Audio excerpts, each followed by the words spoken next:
and keep our eyes on the prize and come back to the present moment. And I think that that's really what helps kind of curb that impatience. It brings the power back into the present moment. When you can act on something, when you can move something, it starts shortening that gap. And so that's one of the biggest things I see with my ambitious clients is that they get stuck a lot in that gap. But when I have 9 other minds on my business with me and they're doing things that I don't even know are possibilities or that are options that are on the buffet, then I'm like learning things that they're teaching me. And then we're all kind of co-creating together to elevate and amplify alongside one another.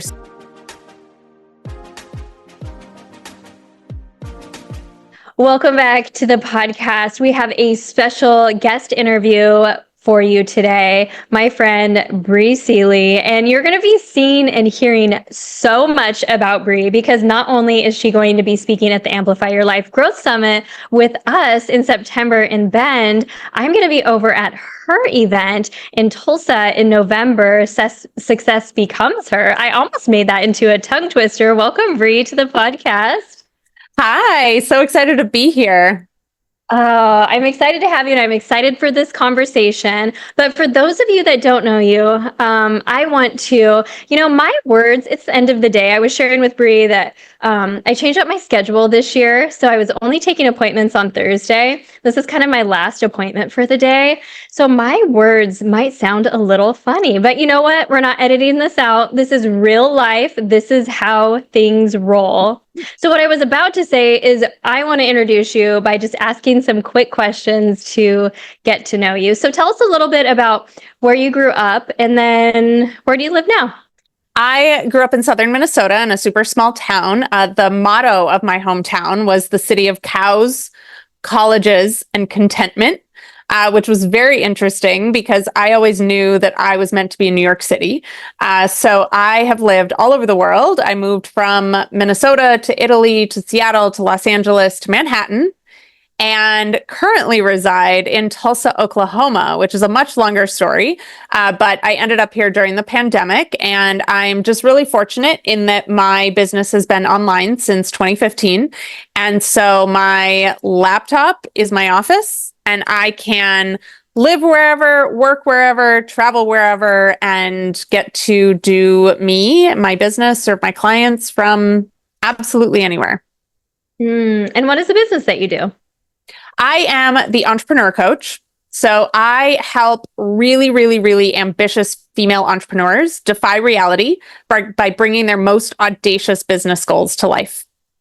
I love all of those words that just make your heart jump a little bit, like audacious goals and ambitious. And it kind of makes me think like, oh, that's me, or that could be me, So if you're listening, and even if you're not a woman and you're listening, like everyone can bring their most audacious goals to life. So you're going to get so many nuggets from this podcast. I'm sure of that. Tell me, what did you have for breakfast? Little personal thing. I have been having, most mornings, I have a cup of cottage cheese and then a hard-boiled egg. It's just the tiniest amounts of fats and carbs and then mostly protein. So I'm a high protein veggie kind of gal. And then I've really been into like 1 or 2 eggs and then frying some veggies, not frying was not the right word, sauteing some veggies so it gets some like caramelized color on it and then putting it on arugula and then putting this superfood powder over it. It's called Green Dream from Philosophy. It's so delicious. Nice. I wish I could have cottage cheese though, but dairy and we just don't get along. It's an inflammatory food for me, but I love some cottage cheese. There are a lot of foods that don't get along with me, and I have drawn the line at dairy because I'm like, I don't eat gluten. I don't eat corn, rice, or potatoes. I'm allergic to yeast. I don't eat sugar. The list of things that I cannot eat is so long. And I joke, I'm like, my name is Bri. Like, how could I not eat cheese? Like, this is my line. And so like my body may or may not love it. I'm not quite 100% sure. And also, there's just so many things I already can't eat. Am I really gonna remove another thing from the list? Probably not. What's your favorite thing to eat? If like favorite like food combination, since you do have a lot of restrictions, and I know so many people have autoimmune conditions and different things like that, so they're kind of looking at like changing up their diets. Yeah. What's one of your favorites? So I joke that I eat like a bougie 5-year-old. And so I I love pizza and then I love mac and cheese, but I buy the Banza versions of it that's made with like chickpeas and things like that. Although I just found out the Banza pizza crust has yeast in it all of a sudden. And I'm like, okay, well, now that's out the door. But I do love their mac and cheese. It Mm, is, it's the closest. I grew up on the Blue Box, and it right. is the closest thing to the Blue Box that I have found in my years of trying to find the perfect mac and cheese while being gluten-free since 2006. And Mhm. honestly, Jordan's going to be gone. My fiance is going to be gone all week next week. He's dairy-free, so like I can't cook a lot of the things I want to cook. So he's going to be gone all week next week, and I'm pretty sure I'm having mac and cheese for dinner every night next week. I love this so much.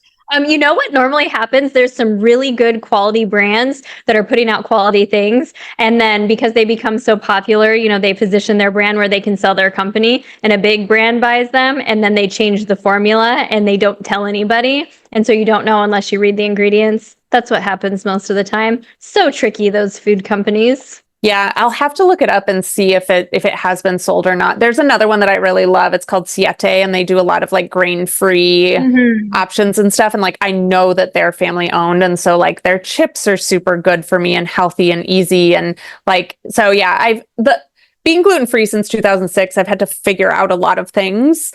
And back in 2006, the gluten-free options were horrific, and so I feel like I've been through kind of the ringer with figuring out what's good and what's not good, and found some things that work, and also have just learned to like bake for myself in ways that are like almond flour and monk fruit rather than, wheat flour and sugar. And, you figure it out. I'm right there with you. Yeah, I'm on the gluten-free, dairy-free, soy-free, refined, sugar-free train. And you just figure it out and you find things that work, and your taste buds, like your palate changes too. And when you reduce or eliminate sugar and you start liking more spicy things and bitter things like kimchi and sauerkraut and pickles, and you find that those are things that you start craving. I don't know about you, but for me, or if I even eat like a really ripe piece of fruit, it's just like so juicy and so sugary as compared to previously, because my palate was so much invested in just the sugar that was in pretty much everything. Yeah, yeah, I had to go sugar free because of the yeast allergy. And so like I'll eat berries, but I haven't had a banana in like, I don't know, 10 years maybe, because of like the sugar content in the fruit that just like throws my entire body off. It's really interesting, but it's true that like the second I eat sugar, if I eat something that I'm like, there was sugar in that, my body just shuts down. Mhm. We were out with my sister once, and we went to like a brewery, and I was having just bubbly water, and we had previously eaten somewhere, and I just passed out in mid sentence in like at this brewery. And it was the first time Jordan had seen this happen to me, and he was just like, he was freaking out. He was like, not okay. Oh my gosh, yeah. So it's important to follow a nutritional plan. And that's one of the things that people will be astonished by when I go to the restaurant. I'll start asking so many questions. How do you make this? What's in this? What are the ingredients in this? Or if you see it has an ingredients list, but then you know that that certain thing normally has something else in it, ask about it. Does it also have this? And that, oh yeah, they just don't have it in the list, or you just assume because it's not there. So ask for what you want. If they have it, they usually can make the modification or adjustment. So anyway, we did not come on to Yeah. talk about food, but people always ask about I that. So it's mean, so important. we could. I love food. It's the best part of my day every day.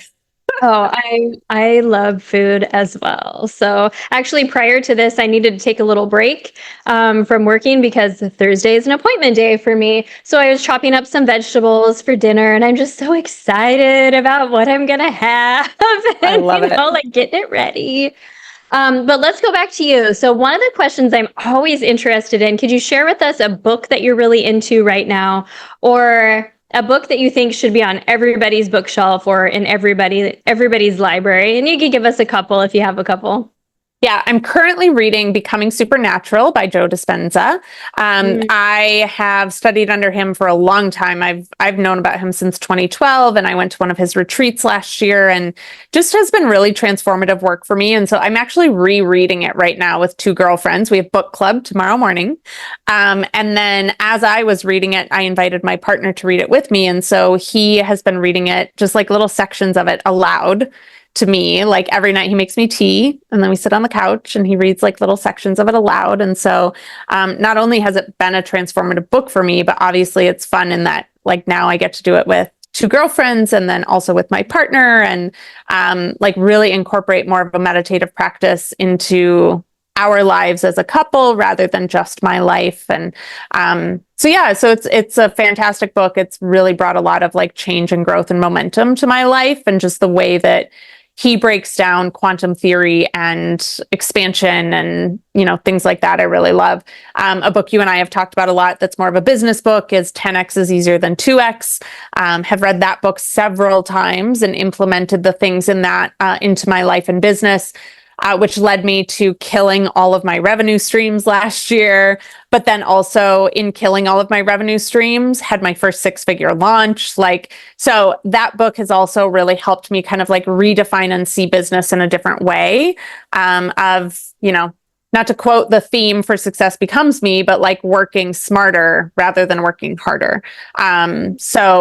Yeah, love that book as well. And then on more of like a personal level, one of my favorite books to recommend, especially for entrepreneurs, is The Alchemist. For me, that book, I read it once a year, and it just reminds me of the journey that we're on. Because I think in entrepreneurship, we can get so fixated on like, well, I need to get from A to B. And it's like, right, but A takes you to A1, which takes you to A1 sub 0.1, like all, it's just not a linear movement. And so it helps me remember to like be in the journey and be on the path and just continuously be present. And yeah. I love all of that. I want to rewind and go back to, I want you to elaborate a little bit on what you meant by you killed all your revenue streams, but then you had your first 6-figure launch. Can you share a little bit more about that? Yeah, so I went to the Joe Dispenza retreat last year in April, and it blew my mind open in ways that like I had only ever seen in the movie Doctor Strange. Like I remember seeing that movie being like, that's possible. And then I experienced it. And then I came back to like the physical world, and I was like, wow, this is not at all like, I am not inspired by my revenue streams. I like this revenue stream, I really don't like. And then this one just doesn't feel right. And so I was like, I need to just walk away from everything, because I know that there's another level waiting for me. And in order for me to be at that level, I can't keep doing the things that I've been doing.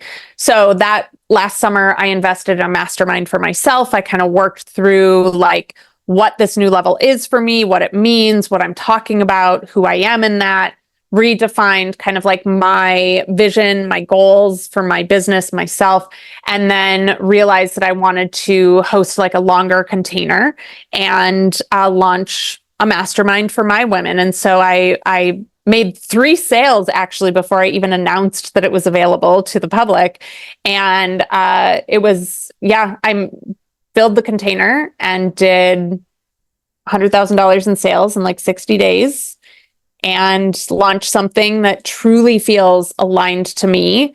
It is kind of the biggest container that I've launched in my business, and the results that the women got in it were absolutely extraordinary. And I think part of it is because like I was in so much alignment that I brought in the right women that were ready for those audacious, reality defying results. And it was a really beautiful experience. So we just wrapped. In fact, I've spent this week doing testimonial videos with all the women. I haven't cried in all of them, and I have cried in several of them. And relaunched it to a second cohort. A third of the women that were in it the first time have re-enrolled for the second time, which also is like such a testament to me that this is exactly where I need to be, and it's serving the women in the way that they need and want. So I'm really excited about it. And then that has kind of unfolded into some other things in my business. I'm closing down my podcast and launching a new podcast. I'm launching probably, I think, 6 more revenue streams by the end of the year. Just a lot of shifting and changing is coming, but it stemmed from me being willing to say, I'm ready for more. And in order for me to be ready for more, I have to get rid of everything that's been, because it just doesn't align with where I'm going any longer.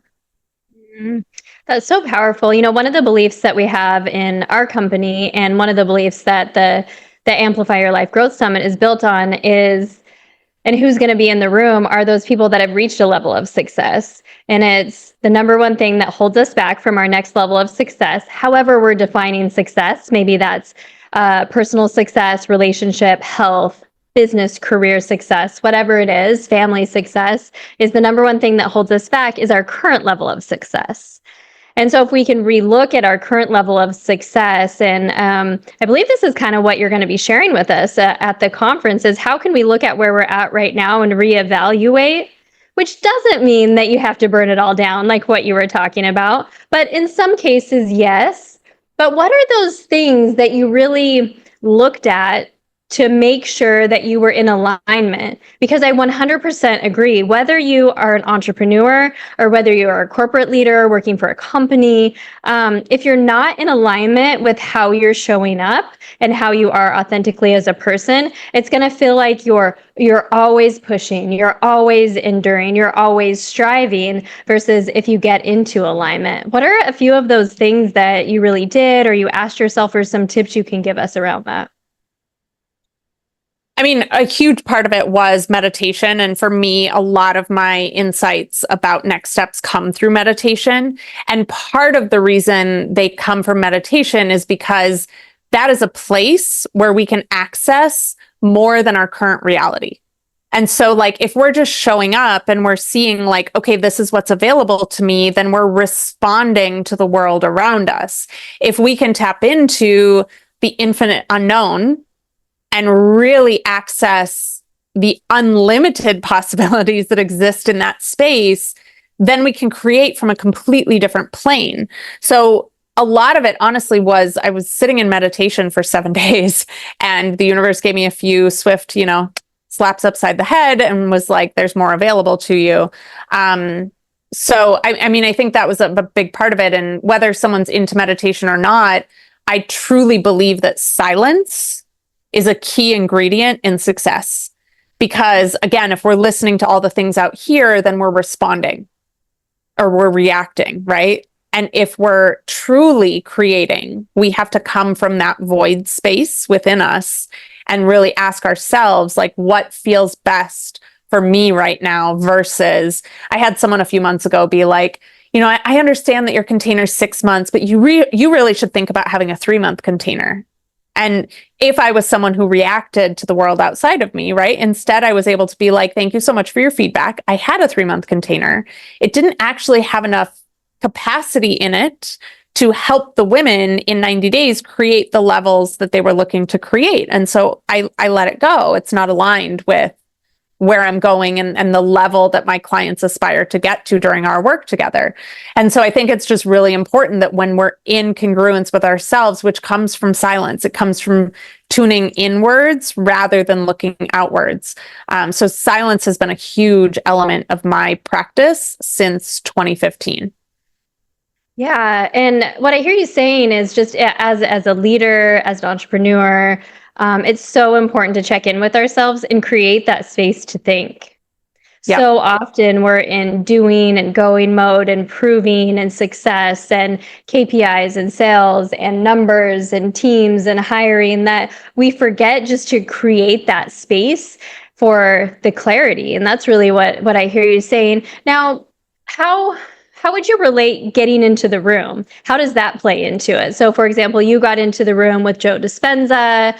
We're going to have women in both of our rooms at Success Becomes Her in November in Tulsa, and Amplify Your Life in September in Bend. So how does getting into the room play into that? So it is interesting because, like I said, I had kind of like studied or learned from Joe Dispenza for about 10 years before I was physically in the room. And he actually includes a lot of this in his books and stuff. And he talks about, he measures the resonance, he measures the like energetics of the room before the attendees come, while we're in the room together, and then after the event is over, right? And there's literal scientific proof that the energetic resonance of the room changes and elevates as everyone's in it together. You're creating coherence with, there were 2,500 people in that room, and you're all creating coherence, tapping into an infinite possibility. And like, there's no choice but for, changes and movement and manifestations and things like that. So I know that being in a room, there is a physical, tangible resonance, frequencies, experiences that you literally cannot get just sitting at home alone trying to create by yourself. For me to try to affect energy at the level that 2,500 people affected it by myself is like, I don't know if it's impossible. I don't want to say it's impossible, but it feels like it would be hard and like a lot of work. Whereas I could just get into the room with 2,500 other people and like co-create it with them.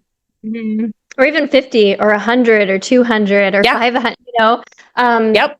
Being in the room is so powerful, and not only energetically. It's so interesting that you say that. I went to a birthday/founder celebration. One of my business colleagues here owns a spa, and it's both in South Beach and Miami Beach, and then over in mainland Miami in Brickell. And it was here in South Beach, and Joel and I walked over. But as I was leaving, I was talking to her, and she goes, thank you so much for coming. It's so important that we get people here with this energy, because it elevates the energy of the spa so much. It's such good energy on a day-to-day basis, but we need to elevate it even more. And it's, she didn't have any of those stats or any tools to measure it, but she just knows and she feels that. And it is just so important. The other thing I know for me, getting into the room does is it elevates and expands what's even possible in my mind.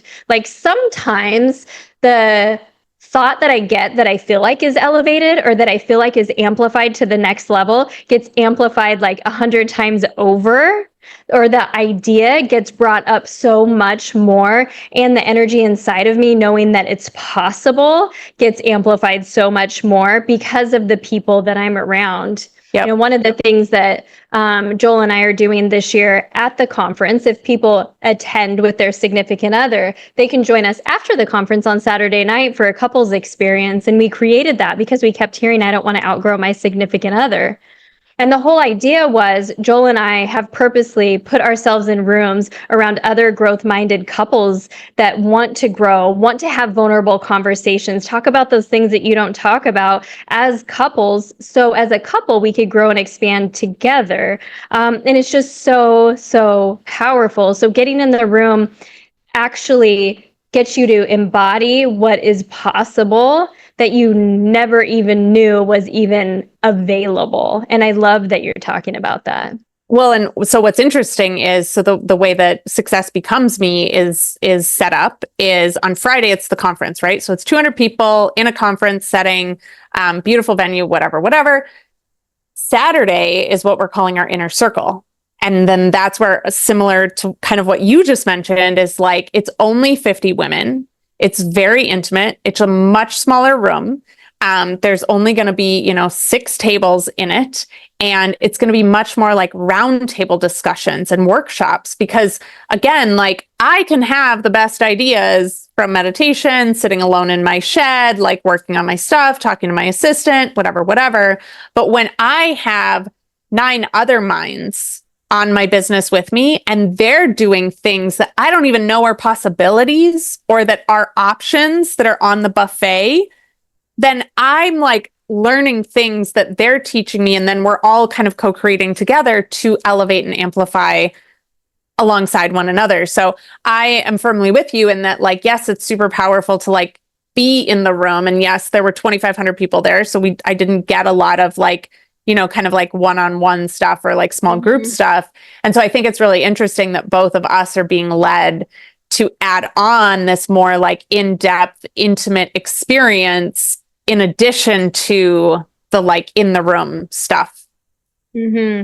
Because some people are ready for that and aligned with that, going back to that alignment piece. And it's not going to be for everybody, but you're going to know because you're going to get that twinge like, that's for me. Like there's going to be this level of curiosity that's tied with some uncertainty and possibly a little bit of doubt, but the curiosity keeps coming. I wonder if that's for me. I wonder if that's for me. So if you're ever asking yourself, whether it's one of our events that we're speaking about or someone else's event or just any opportunities, if that level of curiosity keeps coming up and it's tied with a little bit of uncertainty or doubt or resistance, like that's something that you should push into because most likely that's meant for what you talked about is your next level, because your next level is always going to be paved by the path of resistance. Always, always, always. That's what we Um, talked about when I interviewed you on my podcast was yeah. that like, and it's so common for people to be like, I have fear about this, therefore it's a no.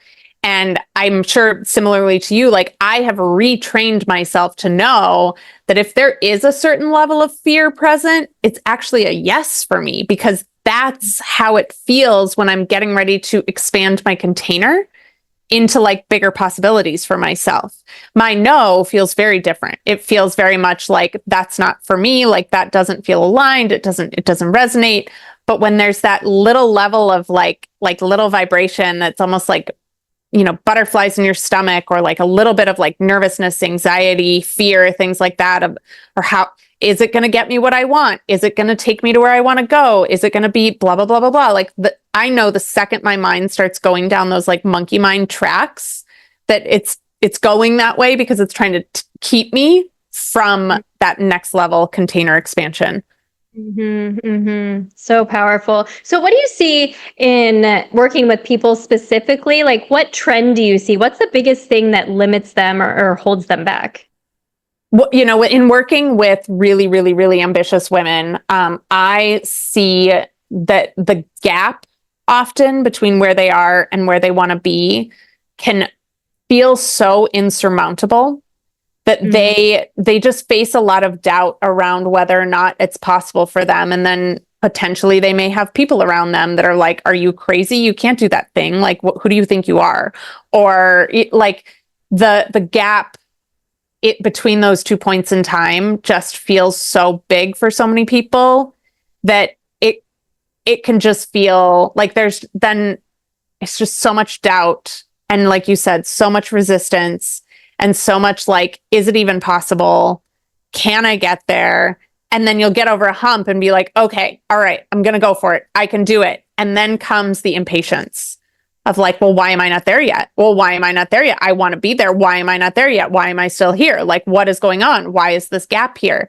So a lot of the work I do with my clients is like shortening that gap and bringing them back into the present moment of it's there. We keep our eyes on the prize. We know it's coming. And we drop back into the present moment and say, what can I do with where I have and what I know to take the next step in my journey? And so like I'm always trying to like help my women kind of like step back from the gap and be like, we don't need to look at how big the gap is right now and keep our eyes on the prize and come back to the present moment. And I think that that's really what helps kind of curb that impatience. It brings the power back into the present moment. When you can act on something, when you can move something, it starts shortening that gap. And so that's one of the biggest things I see with my ambitious clients is that they get stuck a lot in that gap, which can either manifest in doubt or impatience or, Both. Yeah, I feel like both. it's both. Yeah, I was writing the other day something I say a lot is society has taught us if it's not fast, fun, or easy, then it's not for us. And so then we give up, or we throw in the towel, or we start doing mediocre work for something that we were once super passionate about.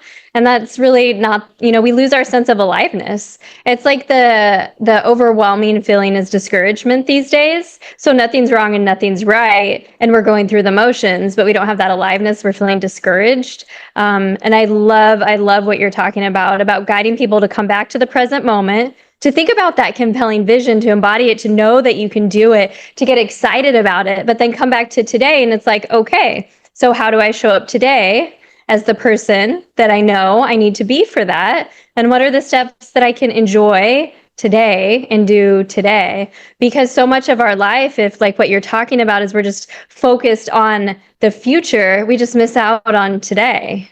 Yeah. And for a lot of individuals that I work with, when they're so focused on that, then they also become paralyzed because they're like, oh, it's so big. My vision is so big. It's just so big. Like, what could I possibly do to get there today? Right? It's like, okay, I want to make $1 million. Well, you wake up on day one and you're like, how am I going to make $1 million today? And you're like, no, no, no, no, no, no, no, no, no. Mm-hmm. No. If it's January 1st, you don't need to focus on making $1 million today. You need to focus on, I'm not going to do the math, whatever 1 million divided by 365 is. Like, that's what you need to focus on today. And so there also tends to be a little bit of paralysis for people that have those big goals. It's the doubt, and then the impatience, and then the paralysis. And so if we can, like you said, or both of us said, get back into that present moment, bring the power back into the now, because you can't act in the future. You can only act in the present. So what is one step that you can take right now towards that big goal? And one of my favorite sayings that I always say, my clients always think it's so funny. I showed up the other day and I lifted my mug and someone was like, you have an elephant on your mug.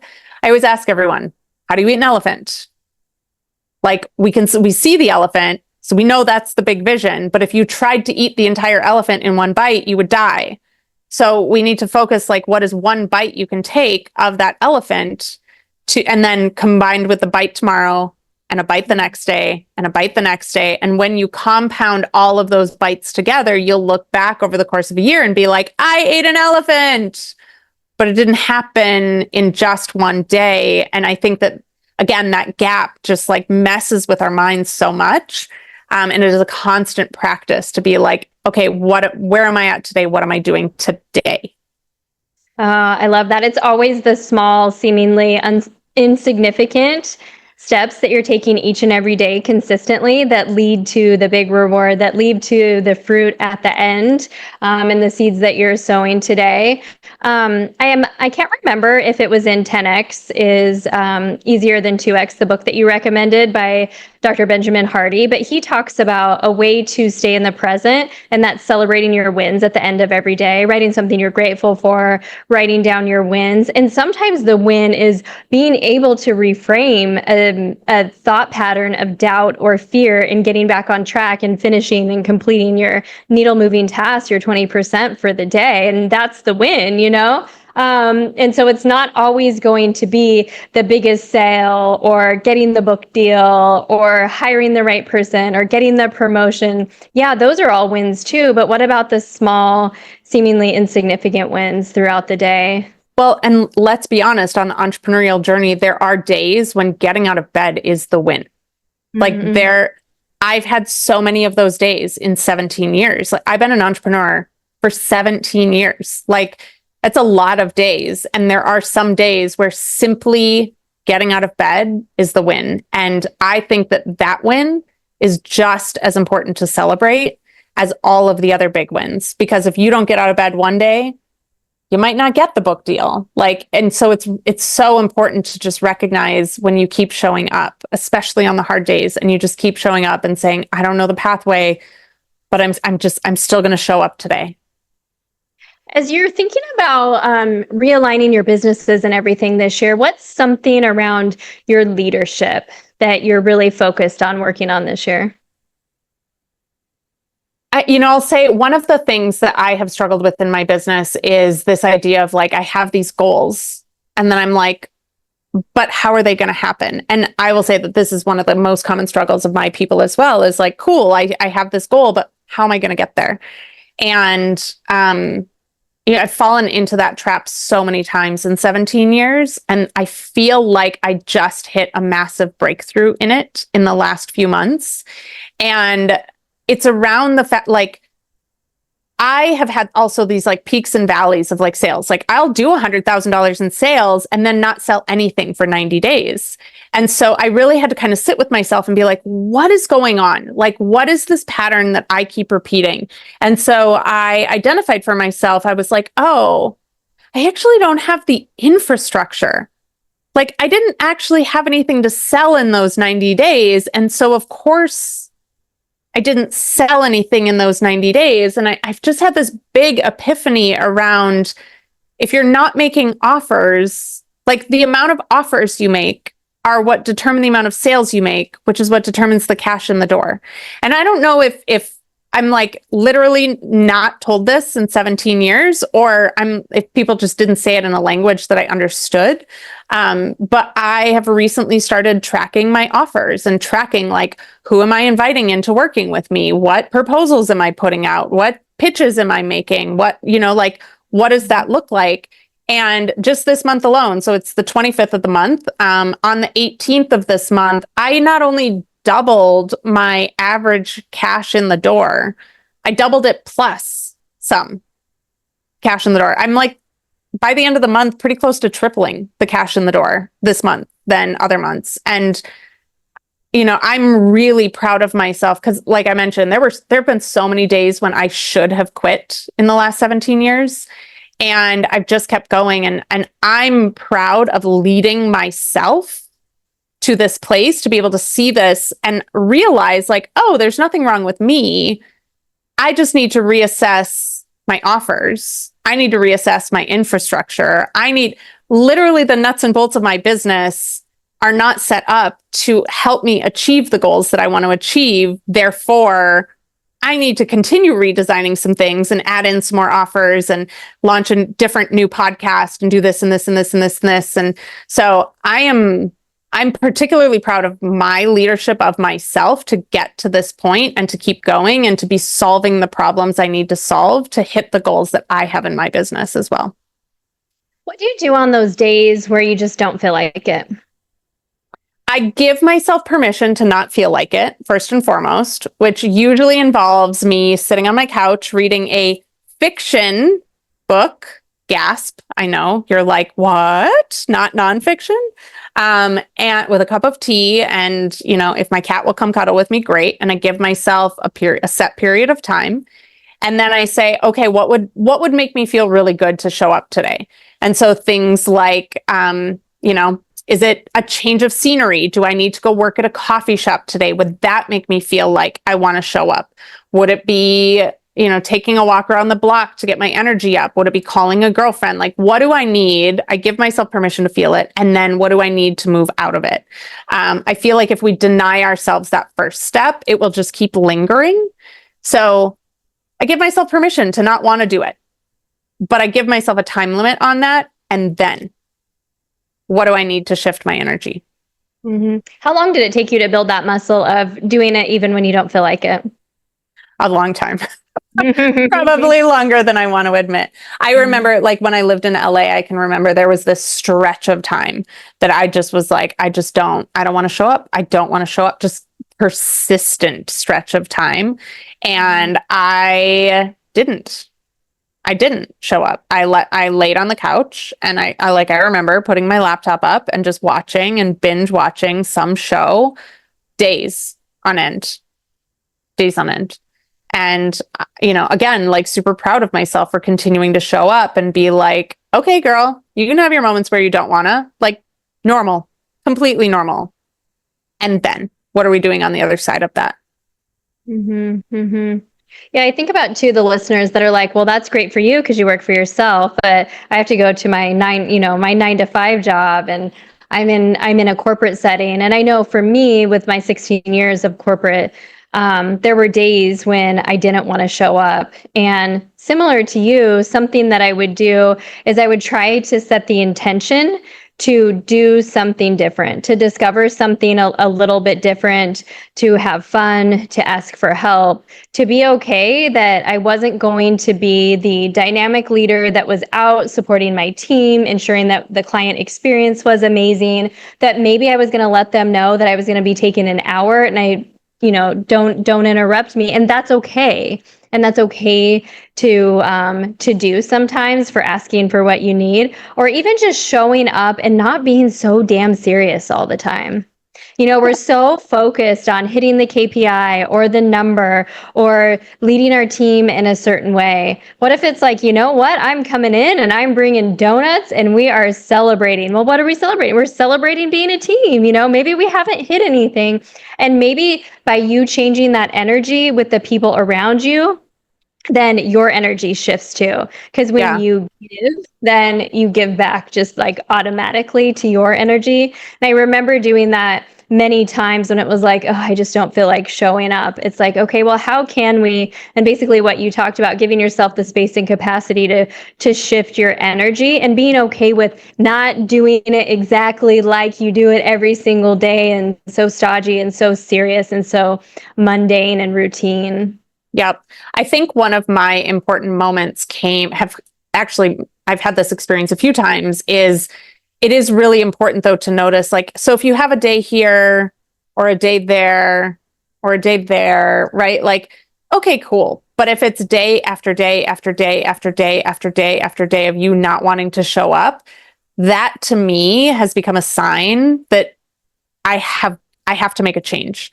Because if I don't want to show up and I continue to either have to force myself or, be in a situation that's just not inspiring me any longer, the universe will whisper to me and say like, hey, like you might want to make some changes. And then if I don't listen and I keep not wanting to show up, but having to show up in a situation that isn't aligned with me, eventually the universe, I call it the universal 2x4, the universe will pull out a 2x4 and it will hit you. I've had multiple lessons come through the universe in the form of car accidents.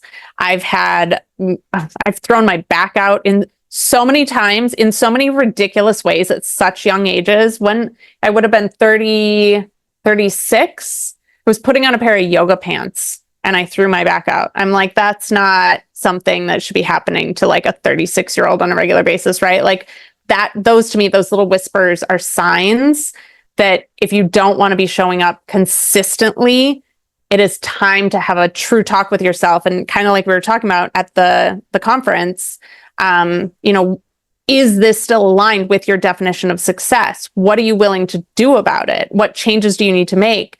Have you outgrown a particular thing? And now you need to find a new container to be in. Like, what does that mean? What does that look like? So, little intermittent days here and there. Now for me, they happen maybe once a month or something like that. But if they're happening every day for weeks or months on end, like that is also just an invitation to look at what's going on deeper, like under the surface level.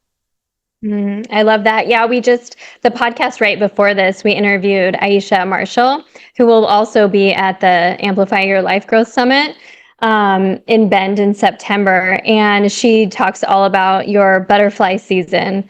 And so it's going in and doing the work from the caterpillar to becoming aware, to the cocoon, to the butterfly. And throughout life, we have so many butterfly seasons, but it takes the introspection and not just becoming aware, but actually learning and embodying it and doing the work to be able to get to that next level. Because again, we've all reached a certain level of success in our life and we're happy about that. But if you've reached it and you're having multiple days that just feel like, then there's something more there. And it usually starts with, on that podcast, we talked about, when the problem in the pattern, the one constant is yourself, usually it comes back to yourself. So I love that you mentioned that again, just in a different way, because it's so true. I was doing some workshops and keynotes last month, and that I had this one slide that I had said something about asking a question if everybody had like a challenge in their life in a different area.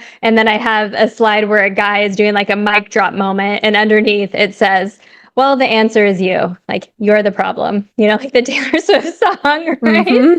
I've had so many moments in my life where it's like, I've been trying to put this off on so many other external things, and it's really internally. As we think about that, personally, is there anything personally that you're doing differently this year that's making a difference in your life that you'd want to share about? Um, Personally, I had to, for a few different reasons, kind of like hit pause on some of my like self-care things. And I am in a season of welcoming all of those back in. And it feels so good to be just really prioritizing that for myself again. I got a massage last night. I was at the chiropractor the day before that. Next week, I am going to the acupuncturist. I'm going to a float. I'm like, just really re-nourishing myself. With launching Success Becomes Me last year, I got very out of balance. And it's taken me a little while to kind of get back to myself. But again, super proud that I am just always committed to coming back to myself. Because like you said, wherever you go, there you are. So I feel like I kind of have no choice but to come back to myself over and over again, because if I don't, I'm just going to be denying myself of the things that I need to feel really good and function. And if I'm not at my best, then I can't serve my clients in any productive way. So right now that's kind of like what's top of heart. And also getting back into kind of a workout routine. I just had like some blood testing done and like some other stuff, and just like really getting back into my health and my well-being after a extended period of being out of balance. If we put it in a nice way. Thank you for sharing that. Yeah, we believe that, you can only reach your dreams and goals to the level your body can take it.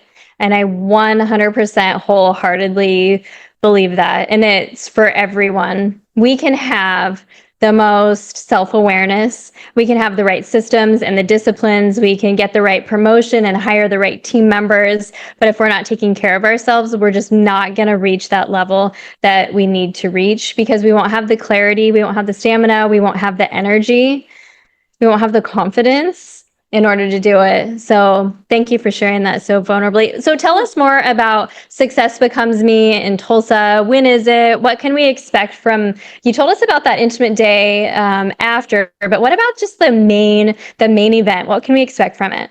Yeah, so there are two different ticket options. And the first one is the Forum, which is all day Friday. That's going to be, like I mentioned, 200 women in this beautifully, like, exquisite, luxurious setting in Tulsa. That also includes a cocktail hour on Thursday night for networking and connection. And that we will have, I think we have about 10 speakers that day. And we actually are launching a new element of the conference this year. And we are awarding a Businesswoman of the Year to a Midwest businesswoman. Haven't announced who it is yet. Probably won't for another little while, but very excited. The person that we've tapped for it is a name that you would know. So we're very, very excited about that. And then the Inner Circle is on Saturday. And so you can, if you get the Inner Circle ticket, it includes a ticket to the Forum. So you get to come to both. And that day, like I mentioned, super deep dive, much more like hands-on workshops, round tables, like a little bit more of a like get-ish done kind of day. Where you're actually building and working and creating momentum in your business that day, whereas the Forum is a little more kind of traditionally conference style, learning, speakers, presentations, things like that. But the whole theme this year is We Work Smart for the Money. It is a women's wealth conference. So we are talking about wealth, not just from the form of money, but also, yes, the form of money, but health and mindset and energetics. We have several embodiment practitioners coming in to do some embodiment work with us. It's going to be just a really, really beautiful day. Incredible food. I'm just really excited for it. I'm so excited for it too. So if you all want to join us, you can click the link in the show notes, successbecomesme.com, and you can snag your ticket. And if you can't wait to see Bri till November, you could also join us. She will be at the Amplify Your Life Growth Summit in Bend in September.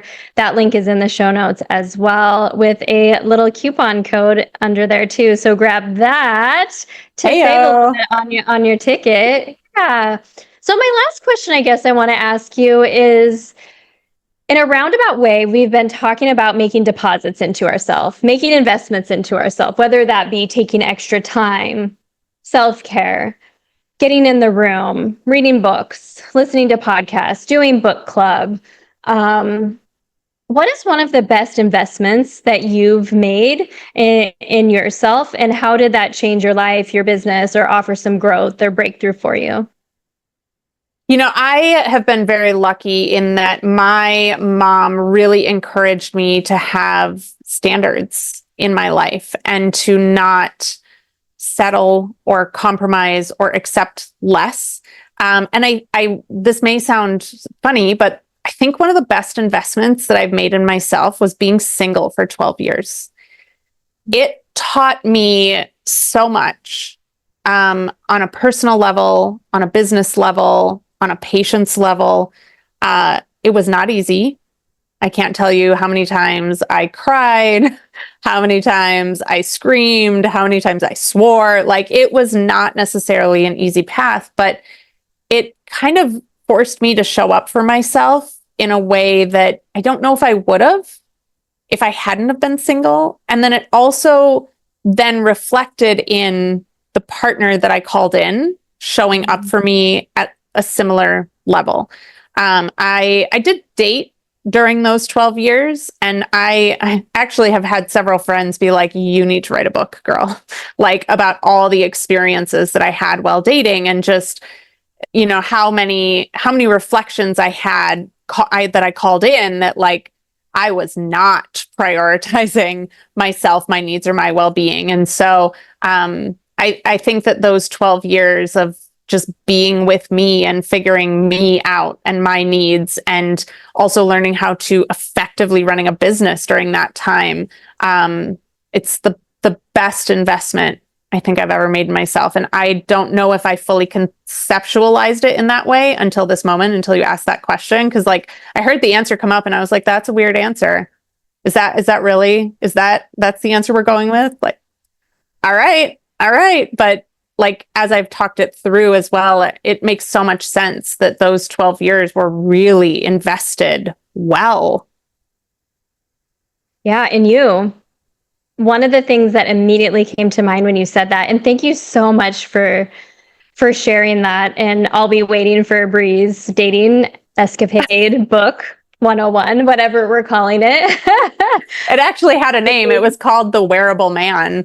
And we conceptualized it when I still had my fashion label. And the idea was, like, when you go shopping, like, you go into the dressing room and you, like, try stuff on and you're like, is this really, does this, like, is this, and you might buy it and take it home and, like, try it on some more and be like, is this really the vibe? Like, is this what I'm like, is this who I am? And then at the end of the day, you can, like, still take it back. But it was like this idea of, like, dating is kind of like trying on this, like, is this the best thing for me? Like, does this bring out my best qualities? Like, does it make my waist look as great as I want it to look, or whatever? So that was kind of the idea. I think I still have my notes from it, but who knows if I'll ever, and we'll see, but we'll see. I'll be over here waiting. I'm sure it would be a page turner. But the thing that I immediately thought of was something that I was uncomfortable with for a long time. Because I equated it to growing up. Whenever I was alone was a time where I was kind of like sharing my emotions with myself. I didn't know how to share my emotions with others. I kind of like cry or be by myself. And so I didn't ever want to be by myself or be still or be silent, kind of like we talked about earlier, gaining the clarity. And you being able to not be committed to someone else and just be committed to yourself allowed for that time, which allows for so much growth, which allows for so much deep self-awareness and reflection. that it's also probably one of the reasons why you're so successful in your business, because you don't mind then going into those times where you can be alone. So you can think about, celebrate your wins, strategize, think about where you're going. Are your offers aligned? And I just love that. So thank you so much for sharing that. Yeah, thanks for the question. That was literally never something that I've even thought of or that has come out of my mouth before. So thanks. Yeah. Well, all the links for everything we talked about will be in the show notes, and we can't wait to see you all in September in Bend and then November in Tulsa. And I get to be in person with you twice, and I'm just so excited. And I'm so grateful for you being on the podcast today. I know there were so many golden nuggets for everybody to take away. Is there anything else that you would want to share or leave us with? I just, if kind of like we talked about earlier, if you feel that whisper or that pull or that nudge to be in either room or both rooms with us, I would just encourage you to trust it. Like the ROI is going to come from it. If you're worried about the money, like something's going to fall into place. Like I just trust that nudge. And if you feel compelled and inspired, like please come join us. I personally, I'm a hugger, would love to give you a hug in person and meet you. And just trust that nudge. And even if you can't see how it's going to happen, just trust that if you're feeling called towards it, the resources are there to help you take that step. I wholeheartedly agree. Thank you so much for being on the podcast today.